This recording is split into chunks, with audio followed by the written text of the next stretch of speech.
오늘 우리가 보고 있는 말씀은 로마서 6장 말씀입니다. 지금까지 사도 바울은 굉장히 논리적으로 이 복음을 설명해 왔습니다. 누구를 믿느냐? 하나님의 독생자 예수를 믿는 것이다. 그분이 우리를 위해서 한 게 뭐냐? 그분은 우리를 위하여 친히 제물이 되어 주셔서 하나님과 우리의 관계를 화목케 하신 분이다. 그게 가능한 일이냐? 가능한 일이다. 아담이 육신을 가진 우리 인류의 대표인 것처럼 하나님께서 예수 그리스도를 새로운 대표로 우리에게 세워주셨다. 그렇기 때문에 아담의 후사가 아니라 예수 그리스도의 후사가 되면 우리는 구원을 받을 수 있다라고 말하는 것이죠. 그럼 어떻게 예수 그리스도의 후사가 될 수 있느냐? 오직 믿음으로만 가능하다라고 했어요. 그럼 믿음은 뭐냐? 믿음은 뭐냐라는 부분이 오늘 로마서 6장 부분의 말씀인 것입니다. 믿음이란 뭐냐? 믿음의 본질에 대해서 사도 바울은 오늘 이렇게 쭉 풀어서 설명을 하는데요. 우리가 제일 중요한 것이 믿음인데, 믿음이라는 게 뭘까? 우리가 흔히 오해하는 게, 그래 내가 한번 믿어볼게. 그래? 그러면 내가 한번 믿어보자. 이걸 우리는 믿음이라고 생각을 하는데요. 사실 엄연히 말하면 그건 믿음 아닙니다. 그거는 어떻게 보면 내가 한번 믿어보지 뭐라고 하는, 이거는 엄격하게 말하면 그거는 자기 공로죠. 왜요?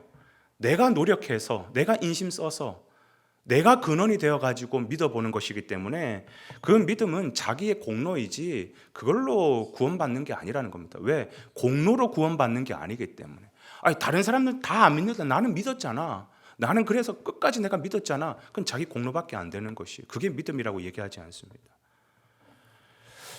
또 하나, 믿음은 예수님을 바라보면서 그분의 은혜를 잘 알고 그분의 은혜에 감사하고, 그래 내가 열심히 교회를 다니는 것, 그게 믿음일까요?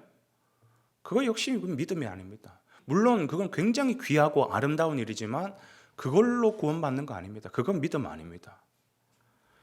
머리로도 다 알고, 예수님이 어떤 분인지 머리로도 다 알고, 마음에 감동도 있고, 그래도 교회 열심히 다니는 그런 삶도 있지만 그걸 믿음이라고 얘기할 수 없습니다.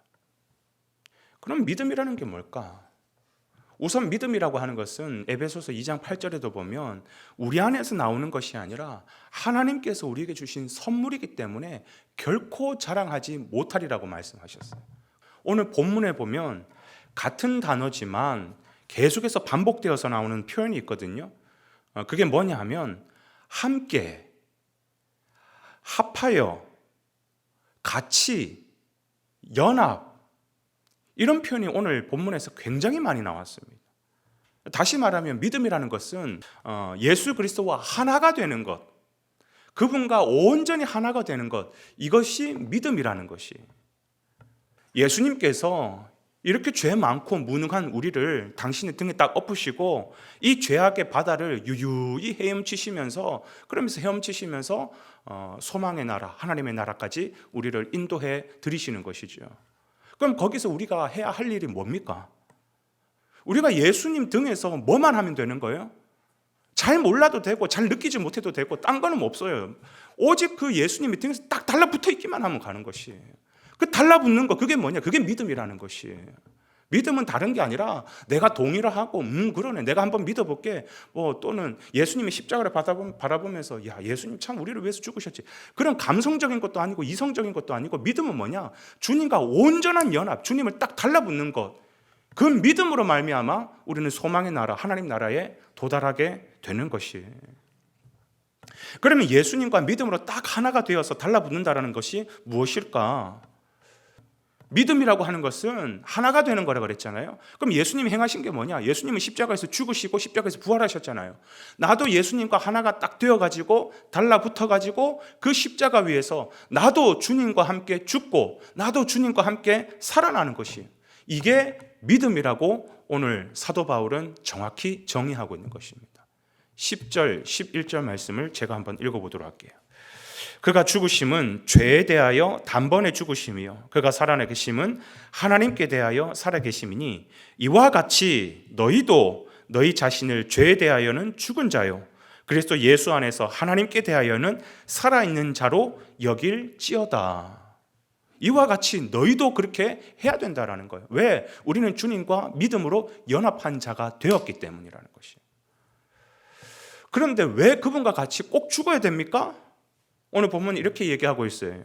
예수님께서 죄에 대하여 죽은 것 같이 우리도 죄에 대하여 죽기 위해서라는 거예요. 여기서 죄에 대하여 죽는다라는 이 말이 뭐냐 하면, 여러분, 죄가 우리를 괴롭히고 죄가 우리를 정죄하고 죄가 우리를 자기 법 아래 두면서 우리를 억압하려고 하면 우리가 언제 그게 가능합니까? 우리가 살아있을 때 가능한 거예요. 우리가 살아있을 때야만 가능한 것이에요. 우리는 그렇기 때문에 죄에 대하여 예수 그리스도와 함께 죽는 것이에요. 왜 죽느냐? 죄에 대하여 죽는 것이에요. 우리 이 육신이, 우리의 영혼이 죄에 대하여는 더 이상 정죄받지 아니하고 죄에 대해서는 더 이상 영향력을 받지 않게 위하여서 죄에 대하여서는 우리는 완전히 죽어버리는 것이에요. 누구와 함께? 예수 그리스도와 함께. 그래서 우리는 주님과 함께 반드시 죽어야 됩니다. 절대로 죽지 않고는 우리는 주님의 나라에 갈 수가 없는 것이죠. 주님 나라 가기 전에 먼저 사단이 우리를 딱 잡고 우리가 살아있으니까 우리를 향하여서 정죄하고 법조항을 딱 대가지고 우리를 끌어내리겠죠. 그래서 우리는 죄에 대하여서는 완전히 죽어야 되는 것이에요. 그럼 반대로 나아가 이제 우리는 그분과 함께 살아야 되는 것입니다. 왜 살아야 됩니까? 이제는 하나님의 통치를 받기 위해서, 사단의 정죄의 통치를 받기 위해서가 아니라 하나님의 통치를 받기 위해서 이제는 우리는 살아나야 되는 거예요. 그래서 오늘 본문에서 뭐라고 얘기하냐면, 예수님이 하나님에 대하여 살아나신 것처럼 우리도 하나님에 대하여 살아나야 된다라고 얘기하고 있는 것이에요. 그분의 선하시고 영원하신 그 은혜와 축복과 사랑과 생명을 우리가 다 누리기 위해서는 반드시 우리는 그분을 향해서 다시 살아나야 됩니다. 그분에 대해서 죽으면 우리는 그거 아무것도 영향력을 받지 못하는 것이죠. 그렇기 때문에 사도 바울은 이 믿음을 정의하는 데 있어서 또 다른 성경에서 뭐라고 표현하냐면, 나는 날마다 죽노라라고 얘기하고 있어요. 자기의 정욕을 죽이고 내 자아를 죽이고 내 모난 죄된 모습을 죽이고 계속해서 나를 죽이는 거예요. 누구와 함께? 예수 그리스도와 함께. 그리고 사도 바울은 날마다 말씀과 기도와 찬양으로 내 안에 살아계신 그 성령님이 충만할 수 있도록 하면서, 성령님은 어떤 영이에요? 나를 살리는 영이잖아요. 나를 살리게 만드는 거예요. 그래서 사도 바울은 날마다 하나님에 대하여서 살아나는 것이에요. 또 살아나고 또 살아나고, 죄에 대하여는 계속해서 죽어가고, 그래서 자기의 정욕을 죽이고 피 흘리기까지 죽이고, 그러나 하나님에 대하여서는 성령의 충만함으로 날마다 나를 살려나는 그런 놀라운 삶이, 이게 믿음에 합당한 삶이다라고 우리에게 말씀하고 있는 것입니다. 여러분은 믿음 생활을 어떻게 하고 계십니까? 내가 그래 한번 믿어볼게 이런 것입니까? 아니면 예수님과 함께 십자가에 못 박아서 나를 죽이는 것까지는 내가 하기는 못하겠고 그냥 먼 발치에서 십자가를 바라보며, 아니면 뒷짐지면서 야, 예수님이 저렇게 나를 위해서 죽으셨대, 그래서 지식적으로만 알고 있고 때로는 감동적인 설교를 들으면 눈물이 나기도 하고, 그 정도로 교회로 왔다 갔다 하는 정도입니까? 아니면 오늘 또 나는 주님과 함께, 주님 그렇게 말씀하셨잖아요. 나를 따르려거든 자기를 부인하고 자기 십자가를 지고 따를 것이다. 나와 함께 죽자라는 것이에요. 그리고 나와 함께 살자라고 하는 그것이 주님의 믿음을 향한 초청입니다.